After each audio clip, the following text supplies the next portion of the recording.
andar na plenitude que Deus tem para você andar aqui na terra. A Bíblia diz que Deus, ele é justo. A Bíblia diz que Deus não permite que a gente passe por algo além daquilo que nós podemos suportar.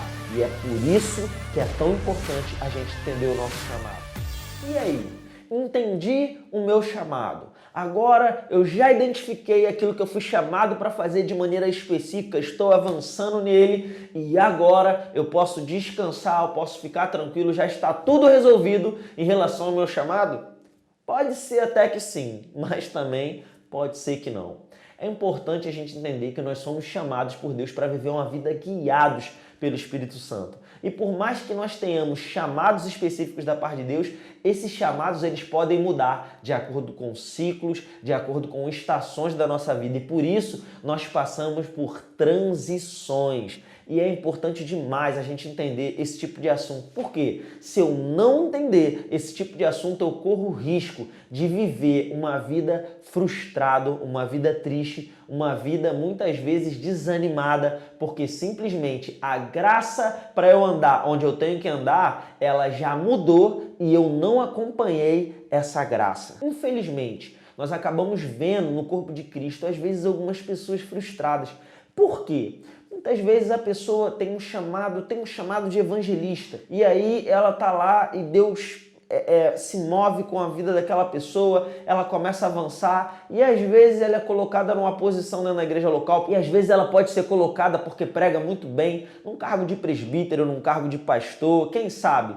E essa pessoa ela pode viver frustrada porque o evangelista ele vai querer vidas, ele vai querer trabalhos fora da igreja. Então, o pastor ele já tem uma outra função, que é estar dentro da igreja local, cooperando, servindo, cuidando e apacentando na vida de pessoas. São graças para andar em chamados completamente específicos. Esse é um caso extremo que eu estou te dando. Mas existem outros também. Por exemplo, eu vou te dar um exemplo bíblico. Se você olhar lá em Atos, no capítulo 6, a Bíblia fala sobre alguns homens que foram levantados para servir as mesas, para ajudar. Esses homens eles foram levantados para que os apóstolos pudessem se separar, para estudar mais a palavra, para se dedicar ao estudo da palavra, enquanto eles iam fazer algumas funções que os apóstolos agora já não iam poder fazer mais. Que funções eram essas? A função de servir as mesas. Eles estavam ali servindo as mesas. E dentro desses homens nós vemos, por exemplo, Filipe ali que servia as mesas, ajudava nessa função. Agora esse mesmo Filipe, lá em Atos no capítulo 8, ele vai descer por Samaria pregando a palavra, anunciando. E lá em Atos no capítulo 21, entre o versículo 8 ao versículo 11, nós vemos que Filipe é chamado de Filipe o Evangelista. Como pode isso? Filipe, que em um primeiro momento era chamado para servir as mesas dentro da igreja local, em um segundo momento ele é chamado de evangelista. Alguns podem dizer, não, Filipe foi fiel e por isso ele foi promovido no seu cargo. Lembre disso, o chamado não é um cargo, um chamado é uma vocação. Filipe não foi chamado de evangelista, eu creio, porque ele foi fiel servindo as mesas e aí ele foi colocado para um outro cargo agora. Não, Filipe foi colocado ou foi chamado, nomeado de evangelista porque ele manifestou frutos da graça de Deus que operava na vida dele. Ele saiu anunciando o evangelho, pessoas eram batizadas no nome de Jesus, coxos eram curados, milagres aconteciam e por causa dessa vida produzindo frutos, foi identificado que Filipe era o evangelista, porque a árvore ela deve ser conhecida pelos frutos. Perceba isso, Filipe começou como alguém que servia as mesas e depois ele é identificado como um evangelista. Agora, você não deve achar que se você serve a mesa ou que você faz uma função considerada talvez mais natural dentro da igreja, que simplesmente você vai ser promovido para um cargo. Não, essa não é a mentalidade de um cristão. A mentalidade de um cristão é fazer aquilo que Deus o chamou para fazer. Se Deus te chamou para servir as mesas, sirva as mesas, porque você ser colocado como evangelista vai ser uma espécie de rebaixamento. Por quê? Você pode até ter uma promoção de cargo diante dos homens, mas para o reino de Deus você vai estar sendo rebaixado, porque não há função melhor para cumprir do que aquela que Deus nos comissionou para cumprir. Eu vou dar um outro exemplo lá em Atos capítulo 13, nós vemos lá nos primeiros versículos o fato da Bíblia narrar, a Bíblia citar que havia na igreja de Antioquia profetas e mestres, e ali vai citar Paulo, né, na época, Saulo e Barnabé. Eles eram colocados como profeta, mestre ou profeta e mestre. E mais na frente, no capítulo 14, eles são chamados de apóstolos. Então eles eram o profeta ou mestre e depois eles são colocados como apóstolo. Novamente, o que foi que definiu eles nessa condição? Não foi uma promoção de cargo, foi simplesmente os frutos. Eles foram comissionados pelo Espírito Santo. Foi o Espírito Santo que disse: separai-me agora Saulo e Barnabé para a obra que eu os tenho chamado. E eles foram enviados e começaram a plantar igrejas, começaram a treinar pessoas e dentro desse contexto eles vão ser chamados de apóstolos. Então o chamado ele pode ter transições. É claro, existem pessoas que são colocadas ou são encontradas em um chamado e eles fluem naqueles chamados ali pelo resto da sua vida cristã até o final, até Jesus voltar ou até passar para o Senhor, eles continuam naquela função. Não tem problema nenhum nisso. Mas existem chamados, existem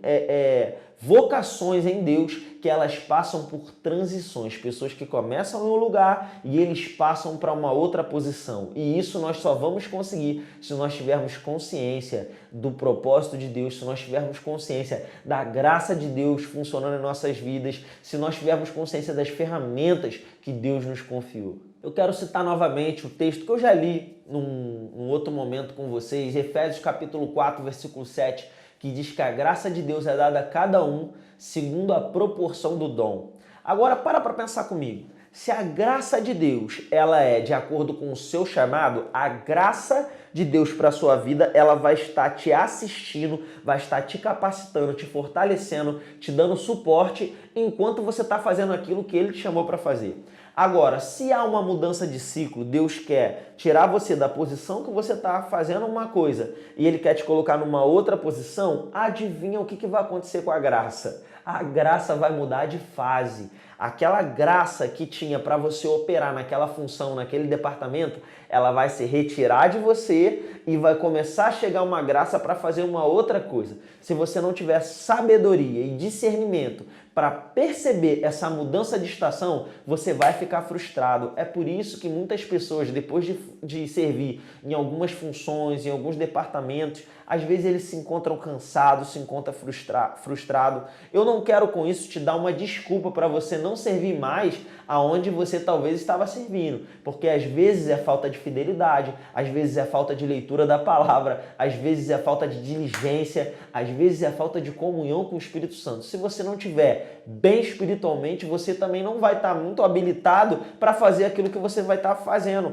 porque você pode estar frio espiritualmente. Não é disso que eu estou falando. O que eu estou falando é, às vezes nós estamos firmes no Senhor, estamos avançando, estamos nos alimentando espiritualmente, estamos vivendo uma vida de oração, mas por algum motivo a gente percebe que não há mais uma alegria para fazer aquilo que nós estávamos fazendo. E você precisa ficar atento para entrar no fluir da graça de Deus para a sua vida, para se manter nessa transição. E esse momento de transição é um momento de fé, é um momento que precisa haver comunhão com Deus para que você entenda essa alteração de estação. E eu quero deixar para você algumas dicas bem práticas. Eu creio que não são a resposta para todos os questionamentos dentro desse assunto, mas se você quer viver a sua vida o tempo inteiro até Jesus voltar no centro da vontade de Deus, você pode se atentar nesses princípios e eu creio nessas dicas e também naquilo que o Espírito Santo com certeza vai estar te direcionando, vai estar te guiando, mas atento nessas dicas que eu vou te dar, eu creio, vão te ajudar bastante, vão facilitar muito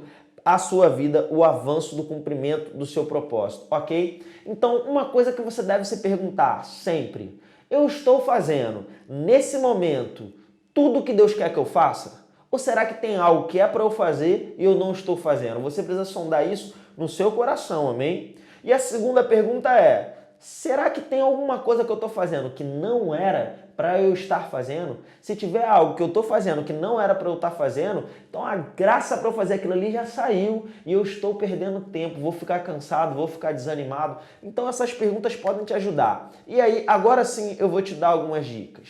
Dica de número 1. seja guiado pelo Espírito de Deus. Sempre esteja atento nas instruções do Senhor. Nunca se limite, nunca tente colocar o Espírito Santo numa caixinha. Deus vai te dar instruções muitas vezes que vão sair da lógica, vão sair daquilo que é o senso comum, daquilo que você está acostumado, daquilo que você conhece, mas o Espírito Santo ele é criativo e a gente precisa estar atento em relacionamento com ele para seguir cada instrução, em cada fase. Não se desespere, não seja ansioso. Tem pessoas que às vezes Deus coloca algo no coração e eu vou te falar, eu falo isso por experiência própria, viu? Porque eu já tropecei em muitas dessas coisas. Sabe, Deus coloca coisas no nosso coração, a gente acha que é para fazer aquilo ontem, mas sabe que existe uma fase de maturação, existe uma fase de preparação. Saiba se preparar, saiba ser preciso para seguir as instruções do Espírito Santo. A Bíblia diz que o coração do sábio conhece o tempo e o modo. Não faça as coisas de qualquer forma, não faça porque outra pessoa fez. Faça da maneira certa, faça no tempo certo. Segunda dica, ouça e sonde o seu coração. A maioria das respostas que nós precisamos não está do lado de fora, não está nos nossos líderes, por mais que nossos líderes sejam pessoas importantes para nos auxiliar, para nos servir. Saiba com toda certeza e sem sombra de dúvida que a maior parte das respostas já está dentro de você. Nossos líderes são plantados por Deus, na verdade nós somos plantados por Deus, próximos deles, para que nós sejamos afiados, para que nós sejamos treinados, mas as principais respostas, lembre, está dentro do seu coração, na pessoa do Espírito Santo. A maioria das respostas que você precisa não estão do lado de fora, mas estão do lado de dentro. Jesus disse que o homem bom tira do bom tesouro do coração boas coisas. Então lembre disso. Muitas respostas já estão no seu coração. As transições, o chamado, as respostas já estão na pessoa do Espírito Santo que habita dentro de você. Além disso, a Bíblia diz, acima de tudo que deve guardar, guarda o teu coração, porque dele procedem as fontes de vida. Provérbios 4:23. Fica atento no seu coração e você vai estar mais suscetível a perceber cada fase de transição que você vai ter cumprindo o seu chamado, o seu propósito. Terceira dica, sirva. Irmão, sirva na sua igreja local, seja operante, seja alguém ativo. Não escolha a função, o que fazer ou o que não fazer na igreja local. Simplesmente esteja disponível, seja fiel com aquilo que tem chegado na sua mão para que você possa ser encontrado fiel e Deus possa confiar aquilo que está no seu coração. Eu gosto de dizer, como eu vi uma vez um grande homem de Deus, uma frase de um grande homem de Deus, que dizia, faça o que está em suas mãos para depois poder fazer aquilo que está no seu coração. Então, seja guiado pelo Espírito, fique atente ao seu coração, ao seu espírito, aonde o Espírito Santo habita. Seja alguém ativo, sirva na sua igreja local, se coloque em movimento, esteja conectado e você vai perceber que essas transições vão ficar cada vez mais simples de você perceber. Não tem facilidade, eu sei e eu digo por experiência própria, existem momentos que a gente fica, meu Deus, a gente quer todas as informações, mas sabe, Deus não vai te dar todo o plano de uma vez só. Deus vai te dar a próxima fase, próxima estação, próximo passo. Mas se você for fiel em cada um, você vai chegar no alvo e na meta que Deus tem para você. Fique atento nessas coisas, em nome de Jesus, e você vai perceber que você vai andar em plenitude, você vai prosperar sempre, vai andar em sucesso e vai viver os melhores dias que você poderia viver sobre essa terra. É isso o que Deus tem para você, uma vida com propósito, como eu gosto de dizer também, uma jornada com propósito, uma vida plena. Esteja atento nessas coisas e você vai ver como sua vida vai se cumprir aquilo que a palavra de Deus diz, que a vereda do justo é como a luz da aurora, brilha cada vez mais até ser dia completo. Esteja preparado para brilhar cada vez mais, para manifestar cada vez mais o brilho e a glória de Cristo através da sua vida.